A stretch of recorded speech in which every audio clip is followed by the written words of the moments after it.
तो जैसे हम आपको बता रहे थे कि हम पहला टॉपिक पढ़ रहे हैं अवकलन। और अवकलन में भी हम पढ़ेंगे पहले फलन, फलनों का अवकलन, फिर निहित फलनों का अवकलन, उसके बाद फलनों की टाइप आएंगी उनका अवकलन। तो कल हमने आपको बताया था कि फलनों का अवकलन किस प्रकार करते हैं। फलनों के अवकलन में जो हमारे बीजीय फलन है, त्रिकोणमितीय फलन है, प्रतिलोम त्रिकोणमितीय फलन है, इनके डिफरेंशियल किस प्रकार के जाते हैं। दो फलन योगफल के रूप में है, दो फलन अंतर के रूप में है, दो फलन गुणनफल के रूप में है, दो फलन भागफल के रूप में है। तो गुणनफल और भागफल के लिए हम सूत्र का प्रयोग करते हैं, तब उनका आकलन करते हैं। तो आज हम पढ़ेंगे आगे का टॉपिक निहित फलनों का आकलन। अब बात दिमाग में ये है कि निहित फलन कहते किसे हैं। निहित फलन तो आप थोड़ा सा समझें पहले कि जो हमारे फलन हैं, अब फलन है बीजीय फलन है, त्रिकोणमितीय फलन है, प्रतिलोम त्रिकोणमितीय फलन है, उनमें से किसी एक फलन को ले लें। उनमें से किसी एक फलन को ले लें, अर्थात फलन में एक्स लिखा हुआ है सब जगह। जैसे बीजीय फलनों में ई की पावर एक्स है, एक्स की पावर एन, लॉग एक्स, त्रिकोणमितीय फलनों में साइन एक्स, कोस एक्स, प्रतिलोम त्रिकोणमितीय फलनों में साइन इनवर्स एक्स। फलनों में सब जगह आप ऐसा समझ के चले एक्स लिखा हुआ है। अब हम पढ़ रहे हैं निहित फलन। निहित फलन कहते किसे हैं। तो अब आप यहाँ एक एग्जाम्पल समझें। ये हमने लिख लिया, एक फलन लिया हमने त्रिकोणमितीय फलनों में से एक फलन लिया साइन एक्स। अब यहाँ साइन एक्स लिखने के बाद यहाँ साइन एक्स एक्स के स्थान पर अब जो हमारे बीजीय फलन है, त्रिकोणमितीय फलन है या प्रतिलोम त्रिकोणमितीय फलन है, तो एक्स को तो हटा दें और उसके स्थान पर कोई सा भी फलन लिख दें। बीजीय फलन लिख दें या कोई त्रिकोणमितीय फलन लिख दें या कोई प्रतिलोम त्रिकोणमितीय फलन लिख दें। तो जो फलन हमारा साइन एक्स था, जब हम एक्स के स्थान पर जैसे लॉग एक्स लिख दें, एक्स के स्थान पर एक्स स्क्वायर लिख दें, साइन स्क्वायर एक्स लिख दें, साइन ई की पावर एक्स लिख दें, साइन रूट एक्स लिख दें, साइन टेन एक्स लिख दें, तो ये जो हमारे फलन आए ये आपके निहित फलन हो गए। साइन एक्स फलन है और ये आपके जो परिवर्तित होकर आए वे हमारे क्या हैं, निहित फलन। अतः स्पष्ट हुआ कि फलन में निहित फलन की डेफिनेशन अब हम क्या देंगे कि फलन में x के स्थान पर जब कोई दूसरा फलन लिख दिया जाता है, अर्थात दूसरे फलन को निहित कर देते हैं, तो उन फलनों को हम उस फलन का निहित फलन कहते हैं। अतः ये जो हमें निहित फलन मिले ये साइन एक्स के, एक्स तो हटा दिया, अब तो साइन के निहित फलन हो गए। अब संक्षेप में आप ऐसे भी याद रख सकते हैं कि निहित फलन किसे कहते हैं, फलन का परिवर्तित रूप। अब कोई भी फलन उठा लें आप, बीजीय फलनों में से ले लें, त्रिकोणमितीय में से, प्रतिलोम में से, अब उनमें कुछ भी परिवर्तित करके आपको जो मिल रहा है, एक्स के स्थान पर कुछ लिखा मिल जाए, साइन स्क्वायर एक्स मिल जाए, तो इन सब फलनों को हम क्या कह देंगे, निहित फलन। अर्थात संक्षेप में ये हुआ फलन का परिवर्तित रूप ही निहित फलन है। अब दूसरा टॉपिक है, अब दिमाग में ये प्रश्न उठता है कि फलनों के डिफरेंशियल तो हमने याद कर लिए, बीजीय फलनों के, त्रिकोणमितीय फलनों के, प्रतिलोम के। अब निहित फलनों के डिफरेंशियल कैसे याद रखें कि एक फलन के कितने ही निहित फलन बनाए जा सकते हैं। अब उन सब के डिफरेंशियल हम कैसे याद रखें, तो ये बात आप ज़रूर समझें कि हमें निहित फलनों के डिफरेंशियल याद रखने की आवश्यकता नहीं होती। हम तो बस ये देखते हैं कि जो हमारा निहित फलन है किस फलन का है, उस फलन का जो डिफरेंशियल होता है उसके अनुसार ही डिफरेंशियल करते हैं, और फिर एक्स के स्थान पर जो राशि आपको लिखी होती है उसका द्वारा डिफरेंशियल करते हैं। तो अब निहित फलनों का अवकलन करने के लिए हम दो विधि का प्रयोग करते हैं। एक तो होती है प्रतिस्थापन विधि, एक होता है सीधा अवकलन। तो प्रतिस्थापन विधि में कोई भी निहित फलन हमें मिला उसे y के बराबर लिख लिया हमने। y बराबर, जैसे हमने सपोज करो साइन लॉग एक्स लिया, साइन लॉग एक्स, एक्स के स्थान पर क्या हुआ है, लॉग एक्स, तो अब साइन लॉग एक्स को हम क्या पढ़ेंगे, निहित फलन। तो y बराबर साइन लॉग एक्स। अब हम प्रतिस्थापन विधि का प्रयोग कर रहे हैं, तो जो x के स्थान पर लिखा हुआ था उसे हमने t मान लिया, तो t is equal to log x. अब differential with respect to x d T upon D x, तो यहाँ से 1 अपॉन एक्स आगा। अब लॉग एक्स को आपने t मानना, तो y बराबर साइन t आगा, और D Y upon D T आपका क्या होगा, कोस टी। साइन टी का हो जाएगा कोस टी।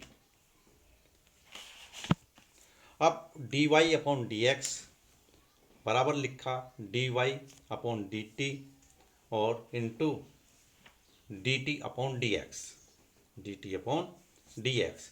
तो D Y upon D t की वैल्यू आई कॉस टी और d T upon D x की वैल्यू आ गई 1/x। तो इस प्रकार हमें d Y upon D x is equal to cos log x into 1/x। ये प्रतिस्थापन विधि हुई, अर्थात जब कोई फलन है और उसमें x के स्थान पर जो भी फलन लिखा जाएगा उसे t मान लेंगे, D T upon D X निकाल लेंगे और दूसरी तरफ से D Y upon D T निकाल लेंगे। और D Y upon D X हमें निकालना होता है, तो D Y into D T, D Y upon D T into D T upon D X रख कर वैल्यू पुट कर देते हैं और मान निकाल लेते हैं। जो सीधा अवकलन है ये बहुत इंपॉर्टेंट है और ज़्यादातर मोस्टली इसी का ही प्रयोग करते हैं। इसमें क्या होता है, जो भी हमें निहित फलन मिलता है उसे y बराबर लिख लेते हैं, जैसे y बराबर साइन लॉग एक्स। अब ये जो आपका निहित फलन है किसका है, साइन का। तो अब इसका डिफरेंशियल कर रहे हैं हम, differential with respect to X. तो पहला डिफरेंशियल जो साइन का आपने पढ़ा साइन एक्स का, बिल्कुल सेम उसी तरीके से करेंगे। साइन एक्स का डिफरेंशियल आपने पढ़ा कोस एक्स, तो सीधा लिखेंगे अब यहाँ है साइन लॉग एक्स तो लिखेंगे कॉस लॉग एक्स और लॉग एक्स यहाँ फिर तुरंत डी बाई डी एक्स लिख के और एक्स के स्थान पर जो भी लिखा है उसका द्वारा फलन करते हैं। तो ये आपका होगा कॉस लॉग एक्स और लॉग एक्स का 1/x। अतः नोट्स नंबर फर्स्ट में ये हुआ। अब निहित फलनों का अवकलन, निहित फलनों का अवकलन कैसे करेंगे, तो जैसे अभी पहले थोड़ा सा बताया था, निहित फलनों का अवकलन बिल्कुल फलनों की भांति करते हैं। जैसे इससे अभी स्पष्ट हुआ सीधे अवकलन में, निहित फलनों का अवकलन बिल्कुल फलनों की भांति करते हैं। एक्स के स्थान पर जो फलन या राशि लिखी होती है उसका द्वारा अवकलन करते हैं और ये परिक्रिया तब तक करते रहते हैं जब तक निहित फलन फलन के रूप में आकर डिफरेंशियल ना हो जाए। ये पूरा मेथड ये है। तो अब ये तो हुआ निहित फलनों से संबंधित बात। अब एक दूसरा नोट्स ये है कि आपको कोष्टक में कोई फलन दिया गया है और उसकी घात दी गई है, ऊपर होल घात दी गई है, उसका आपको डिफरेंशियल करना है। तो कोष्टक में कोई फलन है उसकी होल घात है, उसका डिफरेंशियल करना है। तो ऐसे फलन का अवकलन बिल्कुल x की पावर n के सूत्र के अनुसार करेंगे। x की पावर n का सूत्र है n x की पावर n माइनस 1। तो उस सूत्र के अनुसार करने के बाद डी बाई डी एक्स लिख के कोष्टक में जो फलन या राशि लिखी हुई है उसका दोबारा अवकलन करते हैं। जैसे D by D X 4x + 5 की होल पावर 4 है। अब इसका डिफरेंशियल करना है, तो इसका डिफरेंशियल बिल्कुल x की पावर n की तरह करेंगे। पहले 4x + 5 की whole power 3 D by D X 4x + 5। अब 4x + 5 की whole power 3 D by D X. अब इसका डिफरेंशियल कर रहे हैं हम, 4x + 5 का पहले 4x का करेंगे तो 4 आ जाएगा, फिर 5 का करेंगे, 5 कांस्टेंट राशि डिफरेंशियल 0 आ जाएगा। तो अब 4 की मल्टीप्लाई 4 से करके हमारा आएगा 16 4x + 5 की होल क्यूब। अब तीसरा डिफरेंशियल आपको याद रखना है कि यदि आपको साइन स्क्वायर एक्स तथा साइन एक्स स्क्वायर का डिफरेंशियल करना है, साइन स्क्वायर एक्स तथा साइन एक्स स्क्वायर, समझें। तो साइन स्क्वायर एक्स ये तो आपका समझे साइन एक्स की होल घात दी हुई है, अर्थात आप इसे लिख सकते हैं साइन एक्स की होल पावर 2 और इसका डिफरेंशियल हम करेंगे एक्स की पावर n के सूत्र के द्वारा। और ये दूसरा है sine x square, sine x square का मतलब यहाँ x की घात 2 दे रखी है, इसका हम करेंगे सीधा अवकलन। तो जैसे D by D x sine square x है तो पहले D by D x sine x की होल घात 2 कर लिया आपने। फिर एक्स की अभी ऊपर लिखा था कोष्टक में कोई भी राशि है उसका डिफरेंशियल एक्स की पावर n से 2 साइन एक्स और 2 की पावर 2 - 1 करेंगे तो 1 तो सब की पावर होती है, तो 2 sine x d by D x कोष्टक में हुआ साइन एक्स और साइन एक्स का फिर हो जाएगा कोस एक्स। तो इसका डिफरेंशियल आया 2 साइन एक्स कोस एक्स। अब sine x square, sine x square यहाँ एक्स की घात 2 है तो यहाँ चर राशि की घात है, तो अब इसका सीधा अवकलन करेंगे। सीधा अवकलन क्या, साइन एक्स स्क्वायर का cos x square D by D x x square. अब एक्स स्क्वायर का क्या आ जाएगा 2x, तो कोस एक्स स्क्वायर 2x। तो ये हमारा था निहित फलन। तो अब ये संक्षेप में फिर समझें, जो आपने फलन पढ़े हैं उन कोई सा भी फलन आ सकता है, कोई सा भी एक ले सकते हैं। एक्स के स्थान पर कोई दूसरा फलन लिखा जाए तो उन सब फलनों को हम निहित फलन पढ़ते हैं।